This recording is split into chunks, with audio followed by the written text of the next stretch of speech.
What is going on, guys? Bruin Steel here, and welcome back to another WWE broadcast. I'm your host, Bruin Steel, and I am joined by Canadian Yorker, and we are here to recap the unbelievable SummerSlam 2024 that took place this past Saturday. Sorry for the late video, because Monday Night Raw actually ended.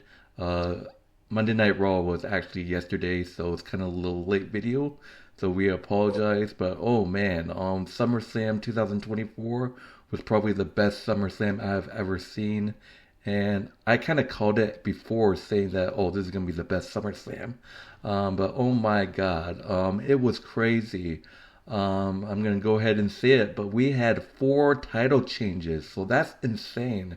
When was the last time we saw a pay-per-view that had that many title changes? So we have four brand new champions, or five, I think. I don't even remember, but it was insane. Like, we had four titles that changed hands. And yeah, SummerSlam was a absolute amazing show. So I already know what I'm grading it after this video. So Canadian Yorkers were with me tonight. Canadian Yorker, what are your quick thoughts about SummerSlam? Did you like it? Did you dislike it? And how are you doing tonight? I'm doing great today. It's been a great day. I can't complain. SummerSlam was amazing. I'm not gonna lie. It was really good. I enjoyed it, and I can't wait to see what's gonna happen going forward with the new champions. So that's all I gotta say about that. Alright, so let's get started, guys. But before we start, let us know in the comment section what you guys think of SummerSlam 2024. Like I said, for me, it was great. So starting off hot, let's start off with the Women's World Championship. Liv Morgan defending the title against Rhea Ripley. So obviously the love triangle between Dominic Mysterio, Rhea Ripley, Liv. Dom seems to, we saw Dom say to Liv, "I hate you," but I had kind of, it was a little fishy. But Dominic Mysterio coming out with Rhea Ripley. Rhea Ripley facing off against Liv Morgan for the Women's World Championship. So this was an unbelievable match, and oh my God, Liv really wants to destroy Rhea, really wants to get her revenge. We saw Liv Morgan um, have we saw Rhea Ripley. I think she like kind of injured her shoulder. She kind of like dislocated her shoulder.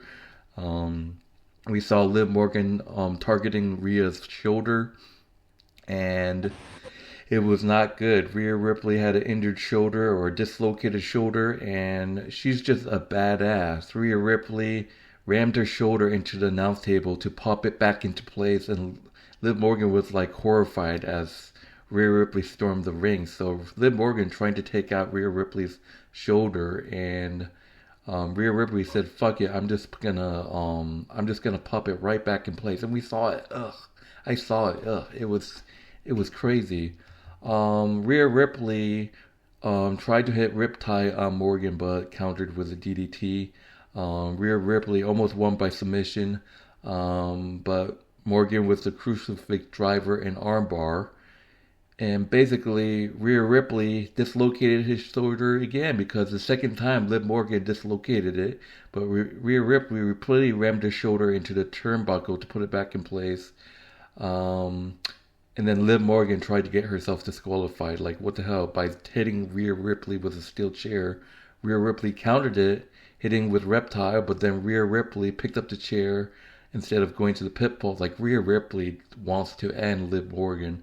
But Dominic Mysterio tried to talk in some sense into Rhea during that, saying that, "Oh, you can't win the title. You can't win the title due to the disqualification if you ended in disqualification." So Morgan ends up pushing Rhea Ripley into Mysterio and hit the Oblivion, but Rhea Ripley kicked out at two.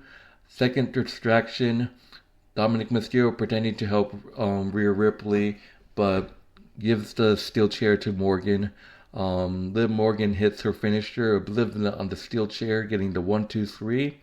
Liv Morgan retains her World Heavyweight Championship against Rhea Ripley by pinfall We both were correct about with these picks. We picked Liv Morgan, but it really got me what happened after. Post match, Dominic Mysterio handed Liv Morgan the title and kissed her right in front of Rhea Ripley. The betrayal is real, guys. Um, Honestly, there was no surprise here.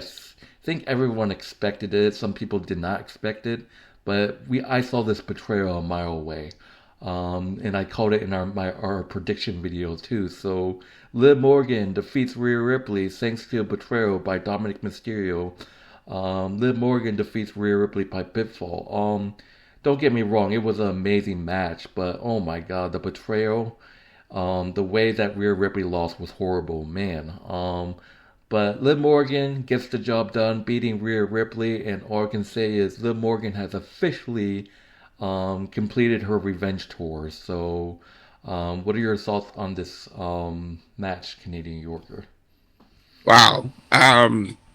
There's a lot to say. Rhea Ripley definitely fought through the pain of her injured shoulder. Like I said, I told you, Blue Steel, I said that we don't know the full extent of Rhea Ripley if she's fully healed from an injury.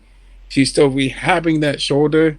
That's exactly what happened in the match. Her shoulder popped out of place twice. She popped it back in twice.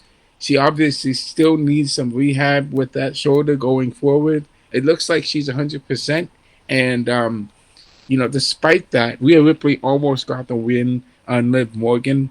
However, she lost thanks to interference from Dominic Mysterio. So Dominic really, I don't know what to say about it, but let's just face it. We know that Liv Morgan is definitely going to win over Rhea Ripley, because he's been talking about this for weeks.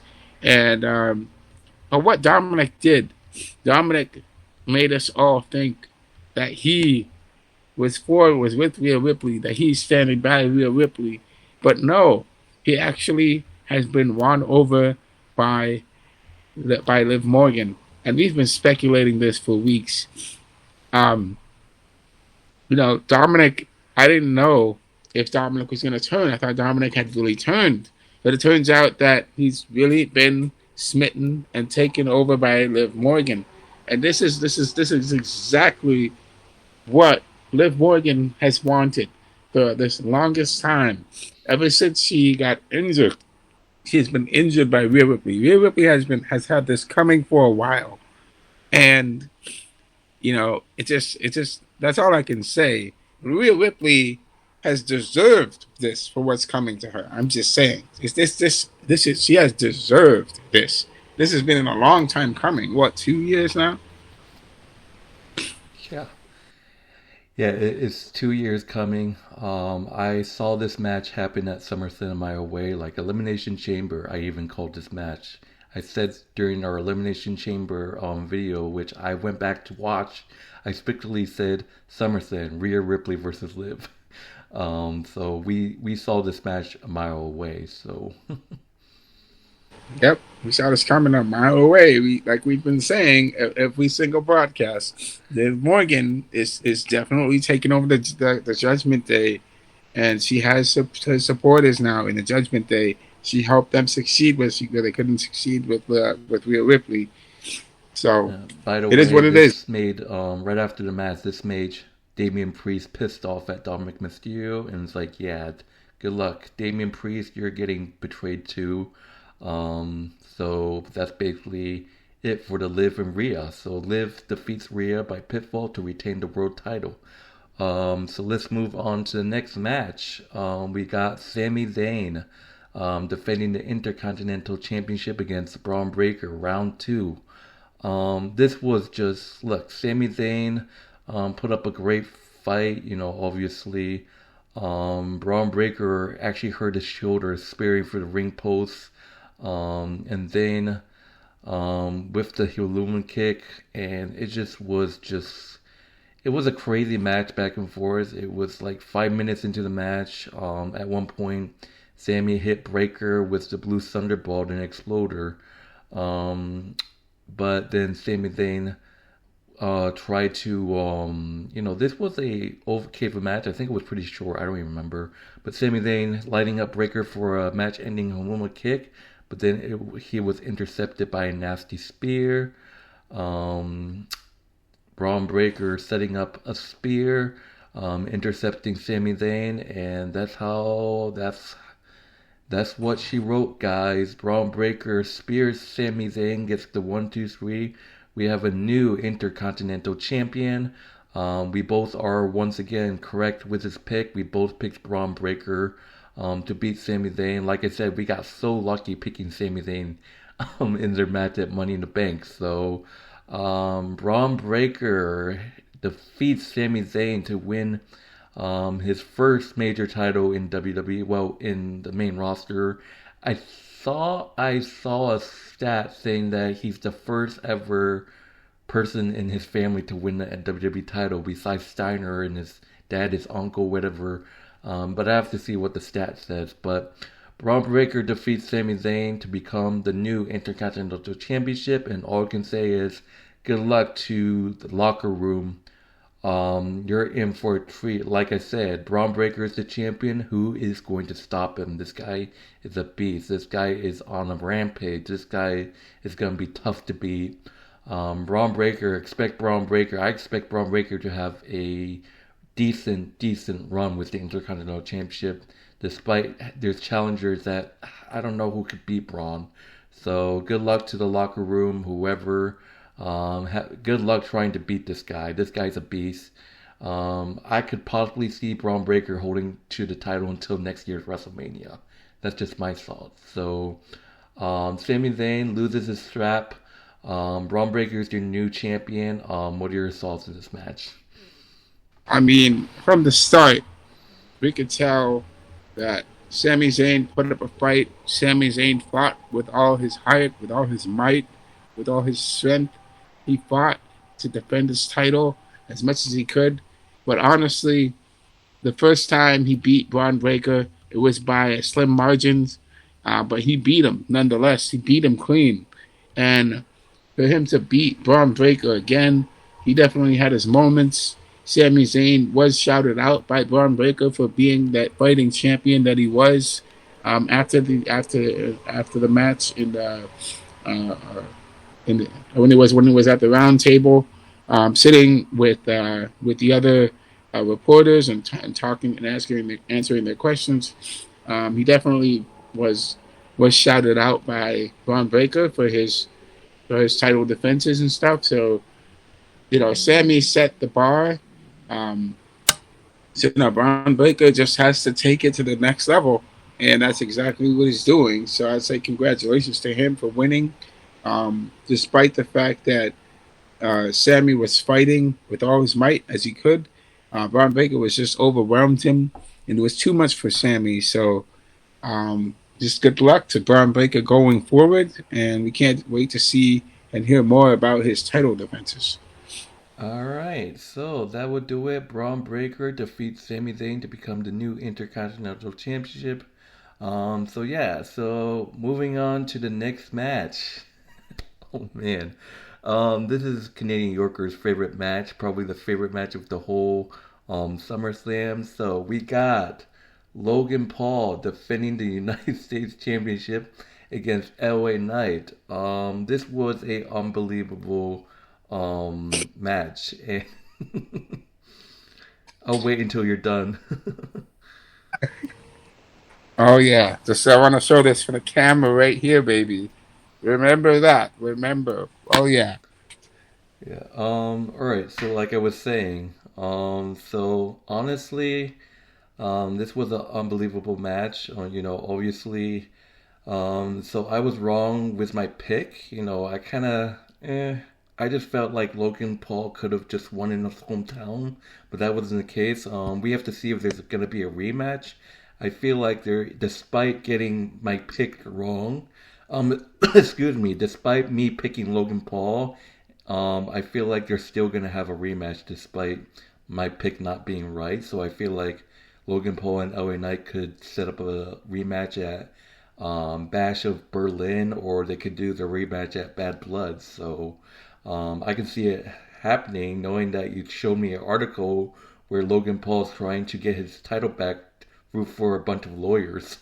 So expect, but I can say this right now: expect a rematch. But yes, LA Knight ends up beating Logan Paul. LA Knight defeats Logan Paul by pinfall to become your new United States Championship. I believe this is LA Knight's first major title, so his first ever championship in his career, I think. Correct me if I'm wrong, I don't even know. But, Brass Knuckles got involved in this match. And you gotta give credit where it's due. That moonsault that Logan Paul did on LA Knight was just absolute amazing. You can't take anything away from Logan Paul from that moonsault. That moonsault was amazing to watch. And it was scary to watch as well. But it was a great moonsault by Logan Paul on LA Knight. But MGK tried to get involved. Logan Paul always have one of his guys with him. One time it was KSI, but now it's like MGK slipping the brass knuckles to Paul. But then Logan Paul was able to crack Knight with the foreign weapon, but couldn't seal the deal. LA Knight countered it to a buckshot lateral into a BFT. LA Knight defeats Logan Paul by pitfall. LA Knight's LA Knight hit the BFT on Logan Paul, LA Knight defeats Logan Paul by pinfall to become the new United States Championship, to become the new U.S. champion. Well deserved. Congratulations. We have to see if they're going to have a rematch. So, LA Knight wins his first title in WWE, and well deserved. So, what are your thoughts of this match, Kenny York? I know you were going to say a lot. Let's go, LA Knight. Let's go. Woo! Let's go, baby. Thank you, LA Knight, for defeating the fake champion. The fake champion. Logan Paul is not a true champion, baby. So thank you. It's over. The boycott has won. Thank you, LA Knight. It is over. Logan's reign is over, and now we have a legitimate United States champion. And LA Knight is going to do the right thing, the right way, and defend this title the right way. He's going to beat down. He's going to win every match that he can the right way. He's going to do whatever he needs to do to win the right way. That's what he's going to do. He's not going to cheat, lie, and steal in order to get his win. And honestly, it's great that he won because he won by getting under Logan Paul's skin. Okay, he stole his car, the thing that he values the most. He broke it. He broke a windshield. Okay, he made him mad. Okay, that threw Logan Paul off on his mental edge. So Logan Paul was not 100% mentally focused on this match. Logan Paul definitely tried to cheat. Definitely tried to use his brass knuckles to win. However, that was not successful because LA Knight was able to foil those plans that Logan Paul had about, for cheating. And often he tried to get his way to do it, but he wasn't successful. So I got to give Logan Paul those props you mentioned about that moonsault. Man, that was a pretty moonsault. I'm not going to lie. Logan Paul is an amazing athlete and an amazing wrestler. He definitely has a lot of hops. Oh, look at guys! He's warming up to Logan Paul.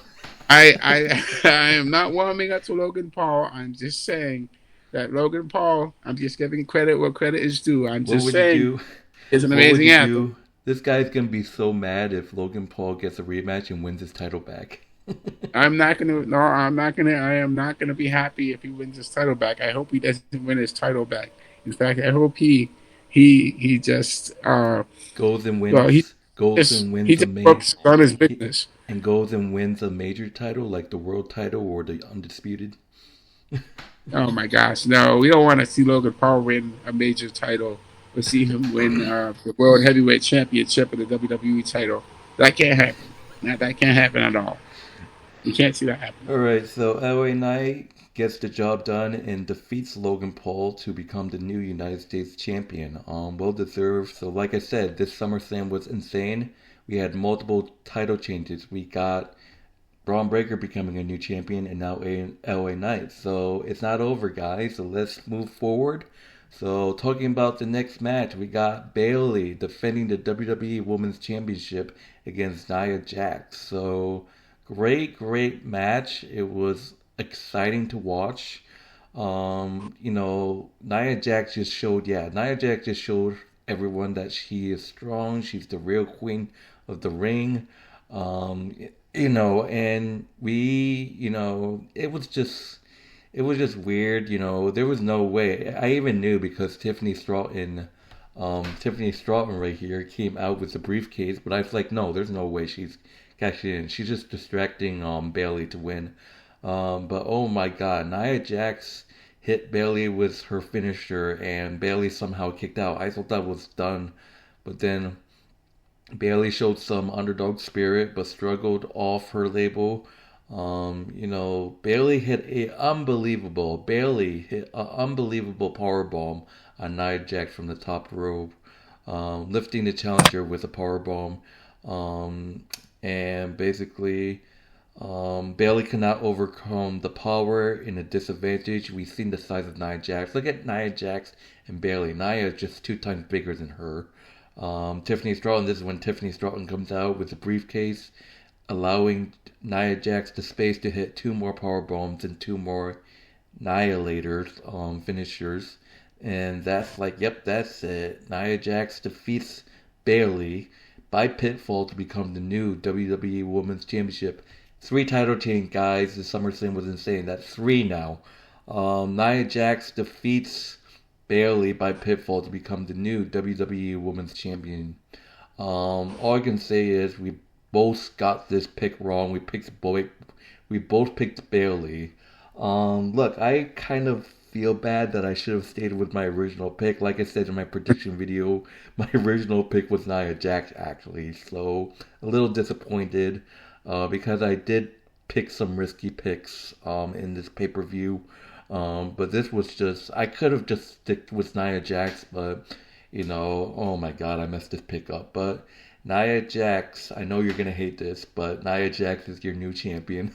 So, but I feel bad for Bayley. Honestly, in my own opinion, it's great that Bayley beat Io Sky, but I just got to say this. I'm sorry, Bayley, but I was not a huge fan of your title reign. Like, it was just not it just wasn't my cup of tea. I think it was, if I had to rate your title reign out of 10, it would be like a 3 or a 4. I just did not enjoy Bayley's title reign. I expected her to hold on to the title a little bit longer, but I was not a big fan of Bayley's title reign. So I mean, it's great she beat Io Sky, but her title reign was god awful. I hate to say this, but Io Sky's title reign was better than Bayley's. But what are your thoughts on this match? I was just about to ask you if you thought that Io Sky's was better than Baylor's. We Oh, already I answered would the say if I had to rate Io Sky's title reign, I would give it like a 6 or something.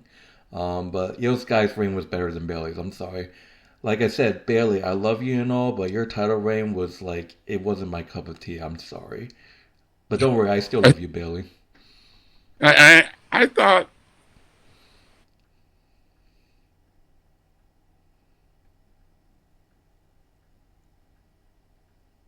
if I thought Bailey's title reign was been it wasn't bad. It was okay. Honestly, she beat some okay competition. But the fact is that her reign was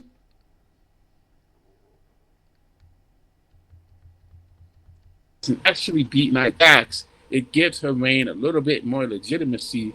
It gives her a ton more legitimacy. Much like Rhea Ripley, you and I have been talking about how Rhea Ripley versus Nia Jax. Rhea Ripley is beating Nia Jax is like the top of the mountain. Nia Jax is the top of the list. And if Bayley beats Nia Jax, Then Nia Jax, obviously, that we see how amazing, how dominant Nia Jax's reign was. How dominant Rhea Ripley's reign became more because she beat her top competition, which is Nia Jax. But with Bayley, if Bayley beat Nia Jax, it would give her the same type of legitimacy. However, Nia Jax did overwhelm Bayley, and it was a little bit too much for her. I mean, obviously, for her to kick out of the Annihilator once, that is something. But Nia Jax at the end, I mean, she just mauled Bayley, giving her three power slams, two Annihilators. That was obviously too much for Bayley. Too much for Bayley to even do anything, and she was just annihilated at the end. Thanks to Tiffany Stratton's distraction, of course. So because if Tiffany Stratton had not distracted her, I'm pretty sure the outcome would still be the same because Bayley was definitely fighting for her life out there. But I believe she even tried to use a submission on Nia Jax, which almost worked. Tried to put her in a guillotine, and she did that before in a NXT, but Nia Jax was able to counter it, and so Nia Jax nearly got submitted in the middle of the match, I believe twice. So, I mean, Bayley had her moments where she could have beaten and submitted Nia Jax, but Nia Jax definitely overwhelms. I can see why both of us definitely got this pick wrong because I could say we definitely underestimated Nia Jax. But I mean, I'll say that with Nia Jax's where she was before after losing to Rhea Ripley, I mean, there's no way that she's gonna allow herself to lose another title match again after she lost it last time. I mean, honestly, for her to lose it again would not help her at all. And so, for her to be able to say what she said, and she obviously took what Bayley said to her to heart. And I believe right at the end of the match, when she gave her those two power bombs and two annihilators, I believe that's a personal thing. That's like a personal thing that she said. She probably did that on purpose because Bayley said she's too clumsy, she's too slow. So she sent her a message by giving her those power bombs and those annihilators twice. I believe she did that because that was a personal thing. All right, so moving on to the next match. Yes, Nia Jax defeats Bayley, so let's move on to the next match. All right, so next match we got CM Punk versus Drew McIntyre with Seth Rollins being the special guest referee. Look, with all the tension in this match, this was a great match. I absolutely love this match. The hatred towards Drew and CM Punk, and yeah, at times it was just like, at this point it was a no disqualification match because there was chairs, there was steel steps, obviously, but obviously, it just shows you how much Drew hates CM Punk.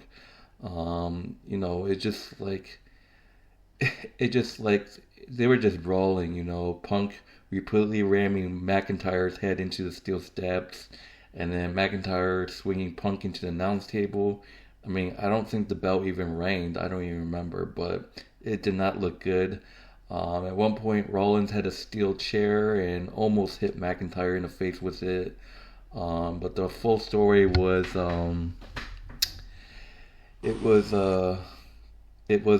Punk was trying to get his bracelet back, but that cost him a little bit with a Claymore. McIntyre took advantage by cracking Punk with a Claymore, but only got a 2 count. But Seth Rollins took the bracelet off the mat and wore it around his waist. But then Punk lifted McIntyre in the air for go to sleep, but then was distracted by the bracelet. Punk saw Rollins wear the bracelet and drop McIntyre. Punk excused Rollins for playing Minecraft, which Rollins denied. But ends up CM Punk giving Seth Rollins the go to sleep. And then McIntyre shows Punk into Rollins and sets up the future DDT, which is the same move that injured Punk at the Royal Rumble. But then But then there was an argument, and then sorry, that's when Punk hit Rollins with a GTS. It was a delayed 2 count, which caused CM Punk and Seth's argument. And basically Drew McIntyre with the low blow on CM Punk in the groin, and ended the match with a Claymore. Hurt Rollins slowly went to the 3 count. 1, 2, 3. McIntyre gets the victory over Punk. Seth just dodged right over there, and Drew McIntyre re-snatched the bracelet post-match, and he mocked Punk. So I just got unlucky with this risky pick. I picked CM Punk, which I was wrong. So that's 2 matches in a row that I was wrong. Like, oh my god. But since Drew McIntyre took CM Punk's bracelet once again, I'm pretty sure there's going to be another rematch between the two. People are saying that Drew McIntyre versus CM Punk at Bad Blood in Hell in a Cell match. So we have to see what happens. But all the chaos, Drew McIntyre gets his revenge. I don't know if I'll say revenge if there's going to be future matches. But Drew McIntyre for now gets the revenge over CM Punk. Gets the win. Drew McIntyre is your winner. What are your thoughts on this match? I'll say congratulations to Drew McIntyre over his win over CM Punk. He deserved it. He owns this. And this is exactly what he wants. He finally gets it. I'm glad to have that happen. The CM Punk, man, we have to see what's going to happen with CM Punk and see if CM Punk's going to get his win, get a win to match it, to match this feud. So there's a lot of hatred that these guys had between each other, and of course Seth Rollins hates these guys as well. So if these 3 men don't like each other at all, I will say about the bracelet, Seth Rollins obviously was just trying to reason with CM Punk before CM Punk hit him with the GTS. I would say that's the reason that kind of pushed Seth Rollins over the edge and gave the win to Drew McIntyre, because CM Punk hit him and he doesn't even like being in the same ring with those guys. So it is what it is with Drew McIntyre. For Drew McIntyre to win, it's great. And CM Punk, he obviously has a lot of things that he has to do to turn it around. I believe at the end of the match, I don't know if you saw this, but at the event, Stephanie McMahon was there, and right at the end after the match, CM Punk went over to Stephanie McMahon and actually gave her a hug, which is interesting. So what's going to happen? What's going on there between CM Punk and Stephanie? I'm pretty sure he was happy to see Stephanie because he hasn't seen Stephanie in, 15, 20 years or something. It's been a long time since he's seen Stephanie McMahon. So probably... Yeah. All right. So we got 2 more matches. So 2 more quick matches. Yeah. I just got one more thing to say about the bracelet. Interesting fact I learned about with the bracelet.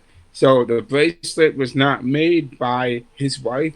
It's actually an article about that the bracelet was made by a fan who gave it to CM Punk, and that's why the bracelet, as we see, the bracelet was put into the. That's why the bracelet's a part of the storyline now. So kind of interesting.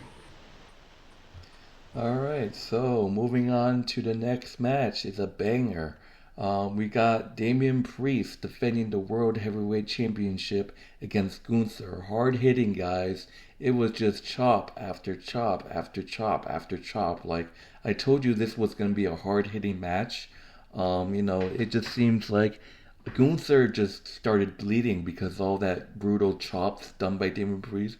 Gunther was like bleeding too. It was just insane. But then obviously I'm not going to talk too much about this match because of the video links, but Finn Balor does come out with try to as well his Judgment Day leader Priest to life as Gunther continues to chop the champ's lifeless body. So I feel like Gunther did put Priest down. Gunther knocked Finn Balor off the apron. But that splattered Priest back to life. And Damian Priest was able to plant Gunther with Razor's Edge in South of Heaven. but out of nowhere, the betrayal. Everyone was shocked with the betrayal. Well, it was expected. Finn Balor draped Gunther's leg over the rope to break the count. Damon Priest didn't know about it until he saw the big screen replay. But then Damon Priest tried to go after Finn, but Gunther locked in the real naked choke as Priest tried to confront Balor. It appears that Priest would pass out, but then Damon Priest almost pinned Gunther, but Damon Priest could ignore the trigger and lunge again for Balor. But then Gunther intercepted with a powerbomb and a real naked choke for the technical submission victory, while Finn Balor, in disgusted face, stares at Damon Priest. And that's will do it, guys. 4 title changes, guys. Gunther becoming the force to win. Gunther defeats Damon Priest thanks to Finn Balor betrayal. Gunther defeats Damon Priest by pinfall to win the World Heavyweight Champion. I like how it's ideal that both winners of the King of the Ring tournament won the title. So Gunther winning the King of the Ring and Nia winning the Queen, they both won their titles here at SummerSlam. But the Judgment Day is officially over for Damon Priest and Rhea Ripley. Damon Priest getting betrayed by his buddy Finn Balor, and now he's not his buddy. So Raw just happened. So me and Canadian Yorker are going to talk about it at some point. Hopefully tonight or tomorrow. We'll see. But I'm not going to talk too much about it. But Judgment Day is over for Damon Priest. And Damon Priest and Rhea Ripley are officially a babyface. So Damon Priest and Rhea Ripley had turned face. Well, Rhea Ripley has been the face, but Damon Priest was a tweener, but now he's officially a face. So Gunther defeats Damon Priest by pinfall to win the world title. Like I said before, Gunther is just going to be tough to beat. I don't know who could possibly beat Gunther. That's just that. But anyways, what are your thoughts on this match? It was a toss up, like we said. Honestly, it's a very, very hard toss up. Gunther and Damian Priest. I really thought that I was wrong because when I saw how Damian Priest was just hitting Gunther. Gunther is a grappler. Gunther hits with chops. Gunther hits with power bombs. Gunther is able to do that, but he was up against Damian Priest, who is a striker. He's kicked with his legs and his fists, and honestly, that put Gunther as a big, big disadvantage.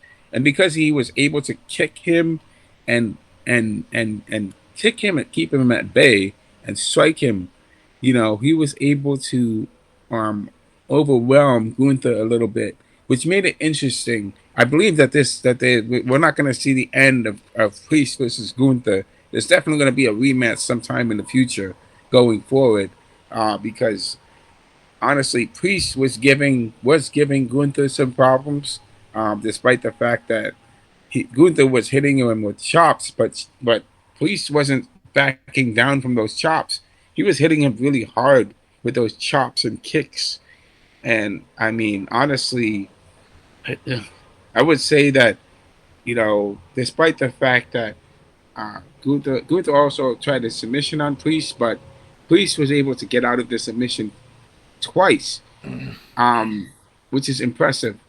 So there's a lot of things that Priest can do. Priest can definitely overpower Gunther, but because of Finn Balor's betrayal, that really distracted Priest a lot, because he turned his attention from Gunther to Finn, which he was not able to focus on the match at all at the end, because all he could do was focus on going after Finn Balor, and that distracted him so much that he took his eyes off the ball completely, and he didn't do anything. It was like right at the end. He just went straight for Finn Balor instead of taking all his pent up frustration and anger from Finn Balor onto Gunther. That would have allowed him to win the match, But all in all, because of what Finn Balor did, because of that one little betrayal, that made him lose his mind.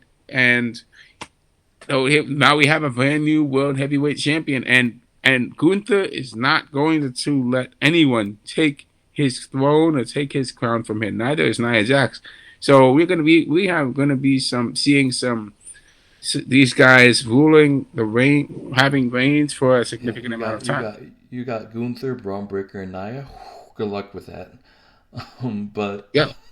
but we're running out of time. Oh my god, this video's a little bit long, guys, but bear with us. We finally are here at the main event, my favorite moment at the end. But we got Cody Rhodes defending the undisputed WWE Championship against Solo Sikoa. So it was first made a one-on-one match, but this past Friday night it was made a Bloodline rules match, which Cody agreed to, and that means the Bloodline can do whatever they want. But then Cody Rhodes was told by the legendary Fourth Horseman member Ern Anderson that he had friends around. So what the hell was that noise? But but yeah, this was an unbelievable match. This was like WrestleMania all over again. Cody getting helps while the Bloodline gets involved. But then it did not look good for Cody Rhodes. It looked like Solo is just that superior guy that can take you out by like with a snap of your fingers. But then it just went absolute chaos until Cody did get the momentum, but he didn't have time to capitalize as Tama Tonga and Tonga Lola stormed the ring. Um, and the Bloodline dragged Sikoa over Rhodes, but the champion kicked out. And that's when we saw the return of Kevin Owens and Randy Orton. And I'm thinking to myself, wait, is Randy going to turn on Cody right here? There's people talking about Randy possibly turning heel on Cody, but we'll have to see what happens. But after being taken out by the Bloodline, Kevin Owens and Randy Orton return to make their help to Cody Rhodes to to ally themselves with Cody Rhodes once again, they've been absent for weeks. So the three of them hit Solo Sikoa with signature moves. But yet Solo managed to shrug his shoulder off the mat for a 2 count. But then Cody Rhodes repeatedly struck Solo with the steel steps. The champion was prepared to take Solo's head off of the stairs. But then Solo, trying to be Roman, spears, but then was soon after the victim of the pair of crossroads. Cody Rhodes was about to go for another finisher, lining up for his third crossroads, but then Jacob Fatu, of course, made his debut, and he actually crashed into Cody Rhodes and into the announce table, and it actually looked like Jacob Fatu was seriously hurt. He injured his foot, so it did not look good. But then the Bloodline Solo Sikoa tore Rhodes before Solo crawled over for the cover, but Rhodes managed to kick out for the final moment. Jacob Fatu lunged again, laying Cody Rhodes across the announce table and driving him for the table.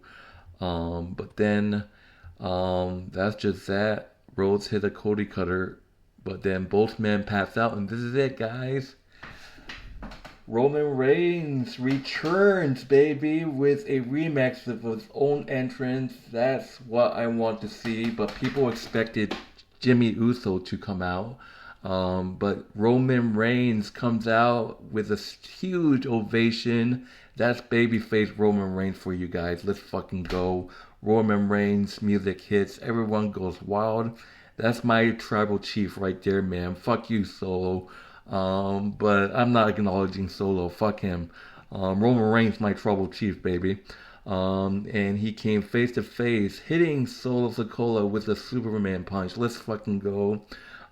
This is what happened when you disrespect the original tribal chief, Solo. Roman hits Solo with the Superman punch and lines up for a spear. And Roman Reigns hits Solo with a huge spear.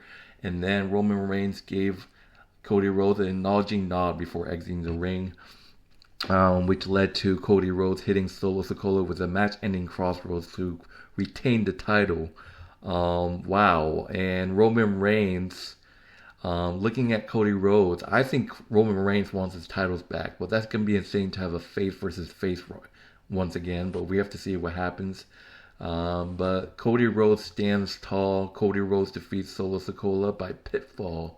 Welcome back, Roman Reigns, buddy. Let's go. What are your thoughts on this main event and Roman's return? On the Cody Rhodes versus Solo Sikoa situation that happened, I mean, it was amazing. It definitely had WWE WrestleMania vibes. A lot of WrestleMania vibes going into this match. Solo definitely did his homework on Cody. Solo knows what Cody's moves. Solo knows how to counter Cody. Solo has faced Cody before in the past. And so because he was able to do that, he knew exactly what Cody was going to do. And so he definitely had the upper hand in this match, and he was able to overwhelm Cody piece by piece until he got what he wanted out of him. Tonga Loa and Tama were definitely there to help Solo out. I don't think he didn't really need the help so much because he had he was definitely handling Cody on his own, and he could have definitely beaten Cody because he's faced him before and he's lost to him. So I'm pretty sure he knew his moves and all that stuff. So but anyway, it's great that Randy Orton and Kevin Owens came out to help Cody against Tonga Loa and Tama, and it's great that happened. They were able to keep them at bay. For Jacob Fatu, man. I mean, I think it's great that Jacob Fatu was there to help Solo as a great backup. He's been a great backup for Solo, and it's great that he was able to do what he had to do. I'm a little disappointed though that Jacob Fatu definitely did that huge jump off the top ropes like he did before on the previous Smackdown, and he definitely took Cody out the last time. But this time around, unfortunately, Jacob Fatu injured his ankle. He injured his foot. And so because he did that, I'm worried that him and Tonga Loa have to give up their titles because Jacob Fatu injured himself. And that's unfortunate because Jacob Fatu has been such a dominant tag team champion. I mean, we haven't even seen him defend the tag team titles yet. And it's just so unfortunate that Jacob Fatu is injured right at SummerSlam, in the middle of SummerSlam, right at the end. But I mean, it is what it is. But I mean, here's the big thing: Roman Reigns returning and helping Cody Rhodes, helping him to retain his championship was amazing, man. I mean, you can't really describe the words that was there. It was really exciting to see Roman come back and help help Cody to win and retain his title.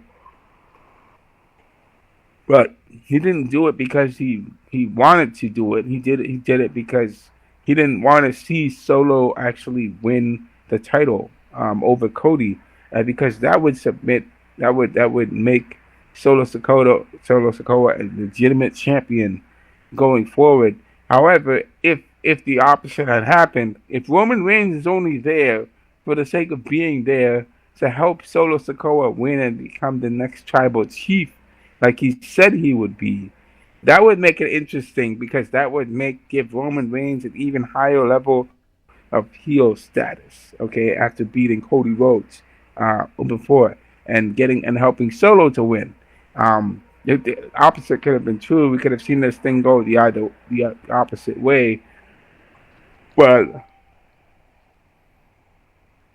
excuse me, Roman is doing this for a reason. That's all I have to say about that. It's great to see Roman is back because we don't know. You and I have been speculating over the past few months. We don't know how long Roman is going to be gone for, but now he's back. Obviously, he had his death in the family, so he's been going through a lot, but he's finally back. in the ring, and he performed his thing. He did what he had to do, and now he has to deal with Solo and the other guys going forward. So it's going to be interesting. What is Roman Reigns' next step, and what's Cody Rhodes' next step, and how they're going to face the Bloodline together? Yeah, it's just like people say that Cody Rhodes, oh, Roman Reigns helped Cody Rhodes, but I just feel like Roman's like, nah, I didn't help you. I just want to beat the shit out of Solo, but we have to see what happens. But anyways, so yeah, that will do it for SummerSlam 2024. It was a great pay-per-view. It was a blast of a pay-per-view. And that will do it. That is our recap video, and it is now on the road to the next pay-per-view, which is going to be in Berlin, Germany. So that's going to be insane. Bash in Berlin is the next pay-per-view. So I believe it's at the end of this month of August. So we still Oh wow! we still got a month in. So but hopefully there's some great storylines leading into Berlin and Bash in Berlin, whatever it's called. But yeah, in terms of grading, I give this an A plus. It was amazing. Look, I was disappointed that the tag team titles weren't defended, but apparently they were defended on the SmackDown before. And I don't understand why.